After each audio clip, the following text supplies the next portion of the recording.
भाभी आपको भूख लगी होगी ना, ये लीजिए जूस पी लीजिए, और कुछ भी चाहिए हो तो बता देना मुझे। थैंक यू सौम्या, तुम बहुत अच्छी हो। कुछ देर बाद, भाभी आपका मेकअप हल्का पड़ने लगा है, लाओ मैं कर देती हूँ, अभी आपका फोटोशूट होना बाकी है। शादी में जो भी मेहमान ननद को अपनी इकलौती भाभी की इतनी परवाह करते देखते तो बस एक ही बात कह रहे थे, वाह वाह ननद हो तो ऐसी, देखो तो क्या खूब ध्यान रख रही है अपनी भाभी का। ऐसे पूरी शादी में वो अपनी भाभी के आगे पीछे लगी रही। फिर पूरी रस्मों के साथ सुनैना की शादी अंकुश से हो जाती है और वो मेहता निवास में बहू बनकर आ जाती है। बहू अभी कुछ देर बाद ही मुँह दिखाई की रस्म भी निपटा लेते हैं। लेकिन माँ जी अभी क्या? माँ तुम देख नहीं रही भाभी बेचारी कितनी थक गई है, उन्हें आराम करने दो, बाकी रस्में कल कर लेंगे। क्यों भाभी? मेरी प्यारी ननद कितनी समझदार है। सौम्या सुनैना को उसके कमरे में लेकर जाती है। फिर अगले दिन उसकी मुँह दिखाई की रस्म थी। आस पड़ोस की सभी औरतें वहाँ आई हुई थी। बहुत अच्छे घर में बहू बनकर आई हो सुनैना बहू। जब माधुरी एक पराई लड़की को सीने से लगाकर पाल सकती है तो फिर तुम तो उसकी सगी बहू हो। बिल्कुल घबराना मत, इस घर में तुम्हें कोई दिक्कत नहीं होगी। ये कहकर उर्मिला काकी वहाँ से चली गई।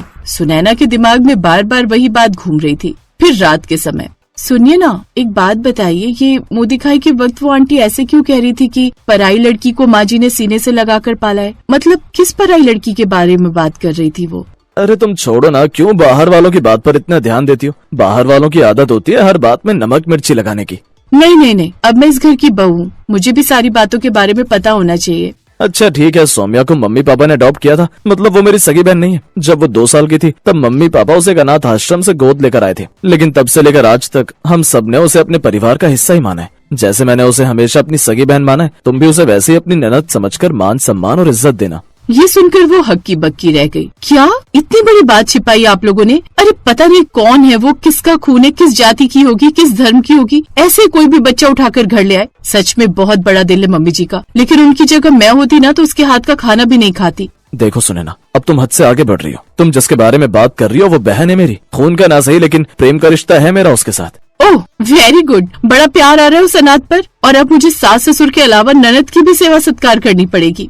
कोई जरूरत नहीं है सेवा सत्कार की, लेकिन सम्मान तो तुम दे सकती हो। इस बात का हमेशा ख्याल रखना कि बड़प्पन सिर्फ उम्र से नहीं होता, इंसान की हरकतों में झलकना चाहिए। अपनी सोच को थोड़ा आगे बढ़ाओ, और हाँ, आज के बाद ये सारी बातें फिर से खुलनी नहीं चाहिए। अंकुश को लगा था शायद उसके समझाने का उसकी बीवी पर कुछ असर हुआ होगा, लेकिन सुनैना के मन में तो ये बात अंदर तक बैठ गई थी कि सौम्या उसकी सगी ननद नहीं है। कुछ दिन बाद सिस्टर्स डे होता है, तब सौम्या अंकुश से, भैया आ गए आप, बताओ क्या लेकर आए हो मेरे लिए? देखो भैया आज सिस्टर्स डे है और मैं ना कोई सिर्फ छोटा मोटा गिफ्ट लेकर आपका पीछा छोड़ने वालों में से नहीं हूँ। मैंने गिफ्ट के लिए लंबी सी लिस्ट बना रखी है, अब मुझे डबल गिफ्ट मिलना चाहिए, आधा गिफ्ट आपकी तरफ से आधा भाभी की तरफ से। क्यों भाभी, सही कहा ना? हाँ, तुम्हारे भाई ने तो बैंक लूट रखा है ना, गिफ्ट क्यों? गिफ्ट की दुकान खरीदवा लो इनसे। अरे हद होती है मांगने की भी।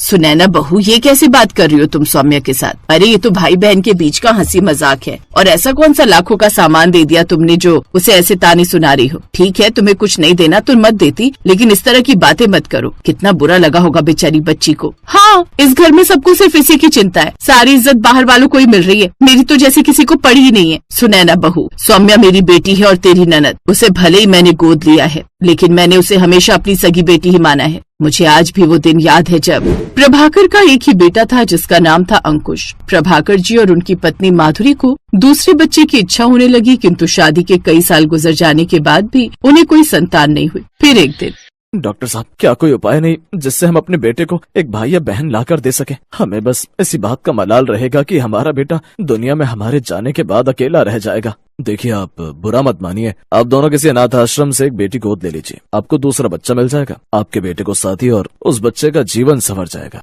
डॉक्टर की बात पर दोनों ने अमल किया और जल्द ही सौम्या उनके घर की सबसे छोटी सदस्य बनकर आ जाती है। जब अंकुश ने पहली बार सौम्या को देखा तो वो खुशी से उछल पड़ा था। माता पिता ने भी अपने दोनों बच्चों के प्रेम में कोई भेदभाव नहीं रखा। बस तब से वो मेरी बेटी ही बन गई, और खबरदार जो तूने उसे कभी इस बात का एहसास दिलाया। लेकिन सुनैना को तो जैसे अपनी ननद से नफरत सी हो गई थी, वो उससे कभी सीधे मुंह बात ही नहीं करती, लेकिन सौम्या फिर भी अपनी भाभी को बड़ा प्यार करती थी। एक रोज वो अपने कॉलेज ट्रिप के लिए कश्मीर घूमने गई हुई थी, जहाँ से वो सबके लिए कुछ न कुछ लेकर आती है। भाभी ये देखो, ये कश्मीरी साड़ी मैं आपके लिए लाई हूँ, ये आप पर खूब खिलेगी, कल शर्मा अंकल के बेटे की शादी है। रहने दो, कोई जरूरत नहीं है ये सब प्यार जताने की, नहीं चाहिए मुझे तेरा कोई भी गिफ्ट। अपनी भाभी की बात सुनकर सौम्या की आंखें भर आती हैं और वो साड़ी अपने साथ कमरे में ले जाती है। अब ना तो वो सौम्या से अच्छे से बात करती है और ना ही उसकी दी हुई कोई चीज लेती है। कहाँ जा रही है? भाभी मुझे कॉलेज के लिए देर हो रही है, आज असाइनमेंट सबमिट करवाना है। हाँ तो वो बाद में भी हो जाएगा,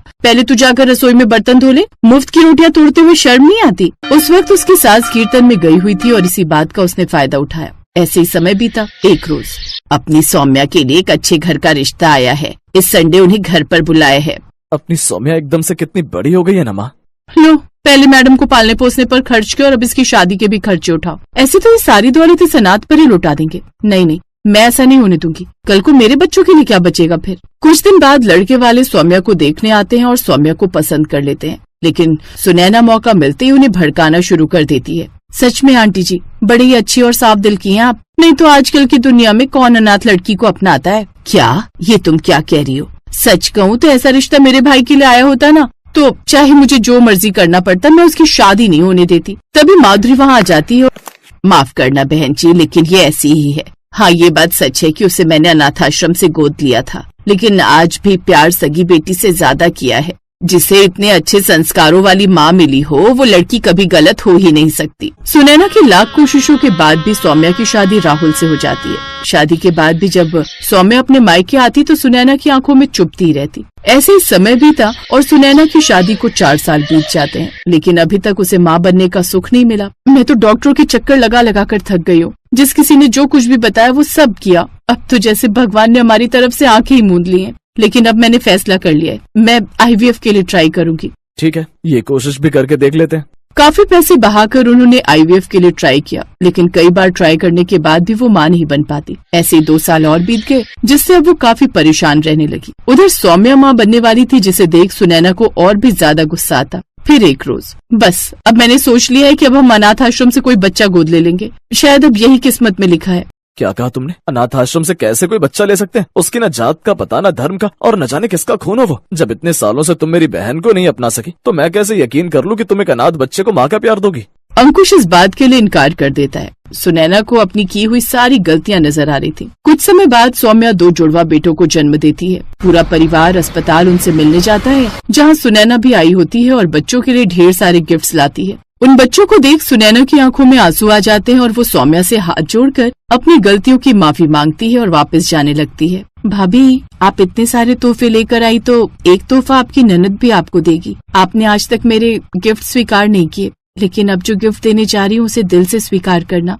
इतना कहकर सौम्या अपना एक नवजात बेटा सुनैना की गोद में डाल देती है। ये देख सुनैना की आंख भर आती है। उसे आज ऐसा लगा जैसे सारे जमाने की खुशियाँ उसे मिल गई। वाह ननद हो तो ऐसी, जिस भाभी ने उसके साथ इतना बुरा किया आज उसी को तुमने अपने कलेजे का टुकड़ा दे दिया, मुझ बांझ को माँ बनने का सुख दे दिया। तुम सच में महान हो सौम्या। मेरी ननद इस दुनिया की सबसे प्यारी और अच्छी ननद है। उस दिन के बाद सुनैना ने सौम्या को कभी कुछ गलत नहीं कहा और वो उसके साथ हमेशा खुश रहने लगी। एक अनाथ की भावनाएं भी उतनी ही सच्ची होती हैं जितनी आपके अपने बच्चों की। जुल्म कभी रिश्तों को नहीं जीतता, प्रेम और सहारा ही उन्हें सहेजता है।